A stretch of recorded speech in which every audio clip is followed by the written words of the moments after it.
ഒരു വ്യക്തി ലെറ്റർ തന്നിട്ട് നമ്മളെ എല്ലാ സംഭവങ്ങളും അറിഞ്ഞ് ഞാൻ എല്ലാ ഹോസ്പിറ്റലും കയറി ഇറങ്ങിയതാണ്. മണിപ്പാൽ, അവിടെ കോഴിക്കോട്, അങ്ങനെ പല സ്ഥലങ്ങളും കയറി ഇറങ്ങിയിട്ട് ഈ രോഗം പോലും കണ്ടുപിടിക്കാൻ പറ്റാത്ത ഒരവസ്ഥയിലുള്ള രോഗങ്ങളാണ് ഏർവാടിയിൽ നിന്ന് എനിക്ക് സമ്മാനിച്ചത്. അവരേക്കന്മാർ കയറി ഇറങ്ങിയിട്ട് എന്നെ തലക്കും മേലക്കും കൈക്കും കാലിനുമായിട്ട് അടിച്ചിട്ട് ഊഴയും കൈ കാലൊക്കെ തളർന്നിട്ട് എണീച്ച് നടക്കാൻ പറ്റാത്ത അവസ്ഥയിൽ അവർ എന്നെ കൊണ്ട് എത്തിച്ചിട്ട് ആ നിലയിലാണ് എനിക്ക് കിട്ടിയ അനുഭവം എന്നാണ് തിരുവനന്തപുരം മെഡിക്കൽ കോളേജിലുള്ള എല്ലാ ഡോക്ടർമാരും പരിശോധിച്ചിട്ട് അവർക്ക് യാതൊരു കാരണവശാലും അതിനൊരു പിടുത്തം പോലും കിട്ടിയില്ല എന്നുള്ളതാണ് ചികിത്സ ഉണ്ടായത്. 3-4 മാസം അവിടെ തുടർച്ചയായിട്ട് പല ആൾക്കാർ തന്നെ എന്നെ സഹായിച്ചിട്ടുണ്ടായി. അവസാന ഘട്ടത്തിൽ അവര് എന്നോട് പറഞ്ഞു, നിങ്ങൾ സായിബാബന്റെ ഹോസ്പിറ്റലിലേക്ക് ബാംഗ്ലൂരിലേക്ക് പോയി കഴിഞ്ഞാൽ അവിടെ എല്ലാ സ്റ്റേറ്റ്മെന്റും നിങ്ങൾക്ക് ഫ്രീ ആയിരുന്നു എന്ന് പറഞ്ഞു. ആ ഫ്രീ കാരണം കൊണ്ടാണ് ഞാൻ അവിടത്തേക്ക് പോയപ്പോഴും അവിടെയും മറ്റൊരു പീഡനമാണ് എനിക്ക് അനുഭവപ്പെട്ടത്. കാരണം അവര് എന്നോട് പറഞ്ഞു, എന്താണെന്ന് പറഞ്ഞാല് ഈ രോഗം നിങ്ങൾക്ക് ശിഫായി കിട്ടണമെങ്കിൽ നിങ്ങൾ അവിടുത്തെ സായിബാബ എന്ന് പറയുന്ന വ്യക്തിയെ നിങ്ങൾ അവരെ മുമ്പിൽ നിങ്ങൾ പൂജ നടത്തിയാൽ മാത്രമേ നിങ്ങൾക്ക് സൂക്കേട് ഭേദമാവുള്ളൂ, അല്ലാതെ നിങ്ങൾക്ക് ഭേദമാവില്ല എന്നാണ് അവരുടെ അനുഭവം കണ്ടത്. പക്ഷെ അതിൽ നിന്ന് ഞാൻ മനസ്സിലാക്കിയെന്ന് പറഞ്ഞാൽ ഒരു മുസൽമാനായി ജനിച്ചിട്ട് ഹിന്ദുവായി മരിക്കുക എന്ന് പറയുമ്പോൾ അതൊരു വിഷമമുള്ള ഒരു കാര്യമാണ്. കവറായി പോകാനുള്ള നമ്മൾ അതിൽ നിന്ന് ആ പൂജയും ഭാഗങ്ങളൊക്കെ പങ്കെടുത്തു കഴിഞ്ഞാൽ അതിൻ്റെ ഉള്ളിൽ കിടക്കാൻ തന്നെ ഞാൻ വളരെയേറെ ബുദ്ധിമുട്ടായി. കാരണം എന്ന് പറഞ്ഞാൽ ഇവിടുന്ന് ഡോക്ടർ സർട്ടിഫിക്കറ്റ്, മെഡിക്കൽ കോളേജിലെ ഒരു ഡോക്ടർ സർട്ടിഫിക്കറ്റുമായിട്ടാണ് തിരുവനന്തപുരം അവിടത്തേക്ക് ഞാൻ പോയത്. അവിടെ ചെന്നപ്പോൾ അതിൻ്റെ ഉള്ളിൽ അവർ കയറ്റിവിട്ടില്ല.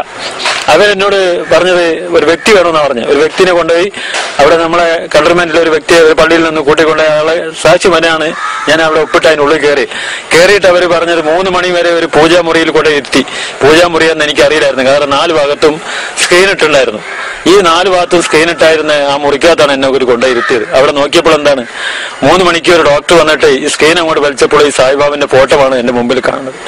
എന്നോട് പറഞ്ഞ്, നിങ്ങൾ ഇതിനെ പ്രാർത്ഥിക്കുകയാണെങ്കിൽ നിങ്ങളുടെ രോഗം 5 ദിവസം കൊണ്ട് ഞങ്ങൾ ഭേദമാക്കാം, അതല്ലാത്ത വശമാണെങ്കിൽ നിങ്ങൾക്ക് 1-ാം തീയതി ഞങ്ങൾ ഒരു ഡേറ്റ്, ആ ഡേറ്റിൽ വരും എന്നെ നോക്കാനാ പറഞ്ഞ്. അങ്ങനെ ഞാൻ അവിടുന്ന് യാത്ര പോകുന്ന ആളാണ്. ഇപ്പോൾ എനിക്കെന്ന് പറഞ്ഞാൽ ഞാൻ ഒന്നുമല്ല, നാട്ടിൽ നിൽക്കാറില്ല. നാട്ടിൽ ചെന്നാൽ വീണ്ടും ഇതന്നല്ലേ, അവര് ഏർവാടി ഒരു മുത്തുപേട് ഇങ്ങനെ പറയാന്നല്ലാതെ അവരൊക്കെ അവളിച്ചത് കൊണ്ടാണ് എന്റെ രോഗം സിഫാത്തെന്നാണ് നാട്ടുകാർ പറയുന്നത്. ഞാനിപ്പോ തിരുവനന്തപുരം മെഡിക്കൽ കോളേജിന് പരിസരത്തായിട്ട് ഇങ്ങനെ എന്റെ ജീവിതം അങ്ങനെ അത് ഡോക്ടർമാർ പറയുന്നത് 50-50 ചാൻസ് എന്നാണ്. കാരണം മാറാൻ ചാൻസ് കുറവാന്ന് പറയുന്നത്. കാരണം അവിടുത്തെ അടിയിൽ ആ നിലയില് കൈയും കാലും മൊത്തം കടന്നു പോയിട്ടുണ്ട്. ആ നിലയിൽ ഇപ്പം തന്നെ എനിക്ക് സാധാരണ നിലയിൽ നിങ്ങളുടെ മുമ്പിൽ ഞാൻ ഇരിക്കുന്നുണ്ടെന്നല്ലാതെ എനിക്ക് ശരിക്കും ഇരിക്കാൻ കഴിയില്ല. കാരണം ഞാൻ കൈ കുത്തിയിട്ടാണ് ഇരിക്കുന്നത്. കാരണം എനിക്ക് ശരിക്കും ഇരിക്കുമ്പോൾ എൻ്റെ തല കറങ്ങും. ആ നിലയിലാണ് എൻ്റെ വരുന്നത്. അങ്ങനെയുള്ള ഒരു ബുദ്ധിമുട്ടുകളാണ്. കാരണം എൻ്റെ രോഗം എനിക്ക് തന്നെ ആർക്കും കണ്ടുപിടിക്കാൻ പറ്റുന്നില്ല. ഒരു രോഗം പല ഡോക്ടർമാർ ഈ അടുത്ത കാലത്ത് തിരുവനന്തപുരത്ത് ഉണ്ടായിരുന്ന ഒരു സൗജന്യ മെഡിക്കലിൽ എന്നെ ഏറ്റവും വലിയ ഇന്ത്യയിലെ ഏറ്റവും വലിയ ഡോക്ടർമാരായിരുന്നു മന്ത്രി MK മുനീർ ഉദ്ഘാടനം ചെയ്ത ആ സ്ഥാപനത്തിലായത് തന്നെ കൊണ്ടുവരുന്നത്. അവിടെ ഞാൻ പരിശോധിച്ച സമയത്ത് അവർ പറഞ്ഞത്, നിങ്ങളുടെ രോഗം എന്താണെന്ന് ഞങ്ങൾക്ക് മനസ്സിലാകുന്നില്ല, നിങ്ങൾ കാര്യമായ OP-യിലോ മെഡിക്കൽ കോളേജിലോ നിങ്ങൾ സന്ദർശിച്ചു കഴിഞ്ഞാൽ നിങ്ങൾക്ക് നടക്കും. ഈ മാസം തന്നെയാണ് അത് ഞാൻ നടത്തിയത്. തിരുവനന്തപുരം മെഡിക്കൽ ഇതിലായിരുന്നു, അതായത് ചന്ദ്രശേഖർ സ്റ്റേഡിയത്തിലായിരുന്നു സംഭവം. അങ്ങോട്ട് ചികിത്സ തേടി പോകുന്ന ആളുകളോട് ഇനി നിങ്ങൾക്ക് കൊടുക്കാനുള്ള ഉപദേശം എന്താണ്? എന്ത് ഉപദേശം കൊടുക്കേണ്ടത്? കാരണം അവിടെ ഉപദേശം കൊടുക്കാൻ മാത്രമൊന്നും ഇല്ല അവിടെ. കാരണം അവിടെ ഒരു തട്ടിപ്പ്. കാരണം വെച്ചാൽ ഒരു കുറെ കവറുകളൊക്കെ ഉണ്ടാക്കി അതിനെ ഒരു പച്ചത്തുണി വെച്ച് മൂടി ജനങ്ങളെ പറ്റിക്കുന്ന ഒരു സ്ഥലത്തേക്ക് നമ്മളെ ആരെങ്കിലും പറഞ്ഞു വിട്ടു കഴിഞ്ഞാൽ നമ്മളെന്തിനെ കുറ്റക്കാരനാവേണ്ട ആവശ്യം? നമുക്ക് അള്ളാഹുല്ലേ, അള്ളാഹുവിനോട് നേരിട്ട് പറഞ്ഞാൽ പോലെ നമ്മളെ രോഗങ്ങൾ ശിഫായി കിട്ടൂലേ? അള്ളാഹുവിനോട് പറയണോ? നമ്മൾ അള്ളാഹുവിന്റെ വീടുകളിൽ പോവാം. അള്ളാഹ്ക്ക് വേണ്ടി അള്ളാഹുവിനോട് എല്ലാ കാര്യങ്ങളും നമ്മൾ 5 നേരം പറഞ്ഞു കഴിഞ്ഞാൽ നമ്മളെ രോഗം ശിഫായി കിട്ടും. ഇതില്ലെങ്കിൽ പിന്നെ നമ്മൾ ഏതെങ്കിലും ഡോക്ടർമാരെ കാര്യങ്ങൾ സമീപിച്ചാൽ പോലെ. എന്തിനാ നമ്മൾ അങ്ങോട്ടൊക്കെ ആരെങ്കിലും പറഞ്ഞു വിടാൻ ഞാൻ ഉദ്ദേശിക്കുന്നില്ല. കാരണം വെച്ചാൽ ഞാൻ നല്ല രീതിയിലപ്പോൾ ജനങ്ങളോട് പറയുന്നത്. കാരണം വെച്ചാൽ ഞാനിപ്പോൾ ഓരോ സ്ഥലങ്ങളിൽ ചെല്ലുമ്പോൾ ജനങ്ങളോട് പറയുന്നത് ഏർവാടി പോലത്തെ സ്ഥലങ്ങളിൽ പോയി പെടരുത്. കാരണം അവിടെ ഭയങ്കരമായ പീഡനങ്ങളാണ് സ്ത്രീകളോടും പുരുഷന്മാരോടും അവർ കാണിക്കുന്നത്. സ്ത്രീകളോടാണ് ഏറ്റവും കൂടുതൽ. 18-15 വയസ്സുള്ള പെൺകുട്ടികളെ കൊണ്ടുവന്നിട്ട് അവർ കാണിക്കുന്ന രീതിയിൽ, സാധാരണ രീതിയിൽ ബോംബെയിലൊക്കെ പോയി കഴിഞ്ഞാൽ കിഡ്നിയാണ് മോഷിക്കുക. പക്ഷെ ഇവിടെ നടക്കുന്ന ആ നിലക്കല്ല. കിഡ്നി ഒന്നും അവർ എടുക്കുന്നില്ലെങ്കിലും മറ്റുള്ള ചില വിവരങ്ങൾക്ക് അവരെ ഉപയോഗപ്പെടുത്തിയിട്ട് അവരെ പൈസ സമ്പാദിക്കുന്ന സ്ഥാപനമാണ് ഏർവാടി. അപ്പൊ അതിനെ കൊണ്ട് അങ്ങോട്ടുള്ള സ്ഥലങ്ങളിലേക്ക് സ്ത്രീകളെ രോഗത്തിന് വേണ്ടി ചികിത്സിക്കാൻ പെണ്ണുങ്ങളോ ആണുങ്ങളോ പോയിരിക്കുന്ന ഏറ്റവും നല്ലത്. അസുഖങ്ങൾ ചികിത്സിക്കപ്പെടാതെ ശുഹദാക്കന്മാർ വഴിയുള്ള ഭൗതികാതീത ശമനം ആഗ്രഹിച്ച് ഏർവാടിയിലെത്തുന്നവർ ക്രൂരമായി ചൂഷണം ചെയ്യപ്പെടുന്നു. ഇവരിൽ പലരും ദുരൂഹ സാഹചര്യത്തിൽ മരണമടയുന്നു. മറ്റു ചിലരാവട്ടെ നരകയാതനകളും പീഡനങ്ങളും സഹിച്ച് ഏർവാടി പരിസരത്ത് ജീവിക്കുന്നു. ഏർവാടിയിൽ ചികിത്സയ്ക്കെത്തി മരണത്തിന് വിധേയരായ നിരവധി മലയാളികളുണ്ട്. ഇവരിൽ ഭൂരിഭാഗവും സ്ത്രീകളാണ്. സ്ത്രീകൾ ക്രൂരമായ ചൂഷണത്തിനും പീഡനത്തിനും ഇരയാക്കപ്പെടുന്നുണ്ട് ഇവിടെ. പീഡനങ്ങൾക്കിരയായി മരിച്ച സാബിറ എന്ന യുവതിയുടെ അനുഭവം ഓർക്കുക.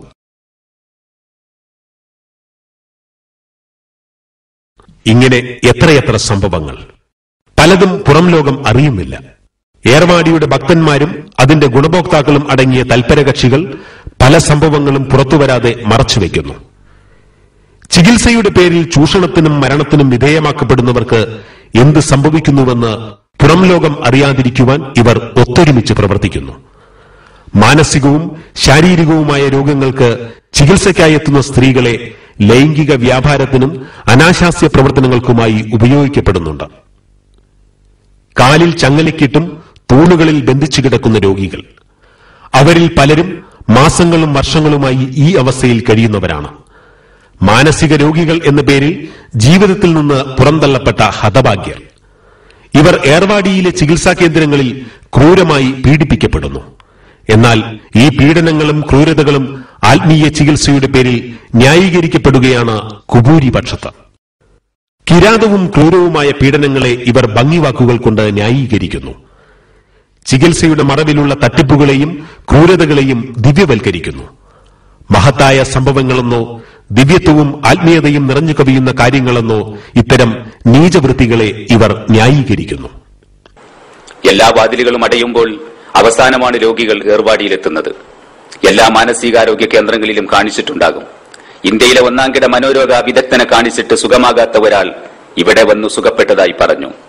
ആശ്രിതരിൽ പലർക്കും വളരെ പെട്ടെന്ന് തന്നെ മനഃശാന്തി ലഭിക്കുന്നു. സാവധാനം ഭേദപ്പെട്ടു വരുന്നവരുമുണ്ട്.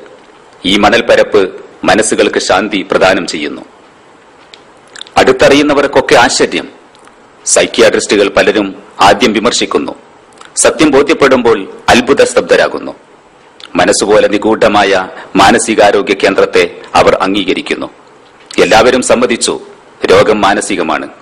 ഇനിയും കണ്ടെത്തിയിട്ടില്ലാത്ത മനസ്സിനെ മരുന്നുകൊണ്ടല്ല, ആത്മീയ പ്രഭ കൊണ്ടാണ് സുഖപ്പെടുത്തുന്നത്.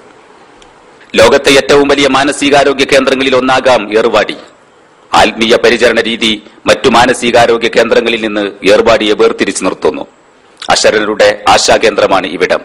ദർഗാ കമ്മിറ്റി സാരഥികൾ പാപങ്ങൾക്ക് ഭക്ഷണവും വസ്ത്രവും നൽകുന്നില്ലെങ്കിലും ഒരു നേരത്തെ ഭക്ഷണത്തിന് കുഴങ്ങിയിട്ടില്ല ഒരു അന്തേവാസിയുടെ മൊഴി. 100ഓളം വരുന്ന മാനസിക രോഗികൾ മതവൈജാത്യത്തിനതീതമായ വെള്ള ഷർട്ടും മുണ്ടും തൊപ്പിയും ധരിച്ച് ദിനേന ദർഗയിലേക്ക് പോകുന്നു. ഇതൊരു കാഴ്ച തന്നെയാണ്. രോഗികളെ വേണ്ട വിധം പരിപാലിക്കുന്നുവെന്ന് ഉടമ പറഞ്ഞു. മാനസിക രോഗത്തിന് പുറം ചികിത്സയൊന്നും നൽകുന്നില്ല. വൈകുന്നേരങ്ങളിൽ ദർഗയിലേക്ക് കൊണ്ടുപോകുന്നു. ദിക്റ് ചൊല്ലും. മതവ്യത്യാസം കൂടാതെ എല്ലാവരും ഇത് പതിവാക്കുന്നു. ഭ്രാന്തന്മാർക്ക് സായുജ്യത്തിന്റെ തീരമാണ് ഏർവാടി. ആ മണലുകളിൽ വിളയുന്നത് ശാന്തിയും സമാധാനവുമാണ്. ചുട്ടുപൊള്ളുന്ന മണലിൽ തളിർക്കുന്നത് വരും ജീവിതങ്ങൾ.